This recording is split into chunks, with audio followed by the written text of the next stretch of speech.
মই প্ৰথমতে সমূহ যিসকল বিচাৰক মণ্ডলী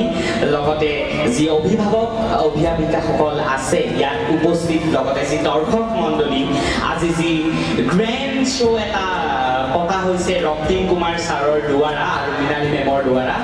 আৰু এই শ্ব'টো আমি ভাবিছোঁ যে আমি দেখিছোঁ বৰ্তমান যে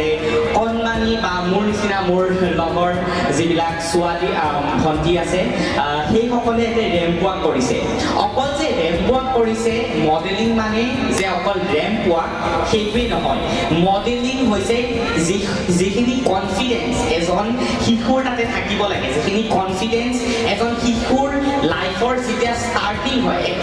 একেবাৰে যে বিগিনিং একেবাৰে সৰু যিখিনি 4-5 ইয়াৰ্ছৰ যিখিনি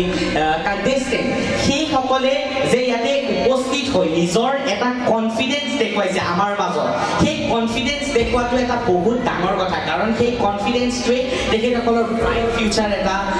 দিবলৈ চেষ্টা কৰি আছে আৰু সেইটো অকল পচিবল হৈছে ৰক্তিম কুমাৰ ছাৰ আৰু মৃণালী মেমৰ নিচিনা এই গ্ৰেট এটা ইভেণ্ট পতাৰ বাবে তাৰ বাবে আমি তেখেতসকলক ধন্যবাদ দিব লাগে আৰু আগন্তুক দিনত এনেকুৱা পাতিবলৈ আমি নিশ্চয় তেখেতসকলক ক'ব লাগে আৰু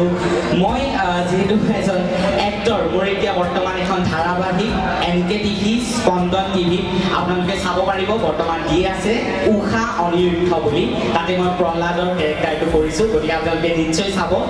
আৰু খুবেই ভাল লাগিছে ছাৰে যে আজি মোক ইয়াতে ইনভাইট কৰিছে আৰু সদায় ছাৰ মেমৰ লগত মই প্ৰতিটো প্ৰগ্ৰেমতে এনেদৰে মোক যাতে মাতি থাকে আৰু মই সকলোকে লাষ্টত ধন্যবাদ দি পেলাই মোৰ ইমানতে সমগ্ৰ বক্তৃতাত সামৰণি মাৰিছোঁ ধন্যবাদ জয় আহোম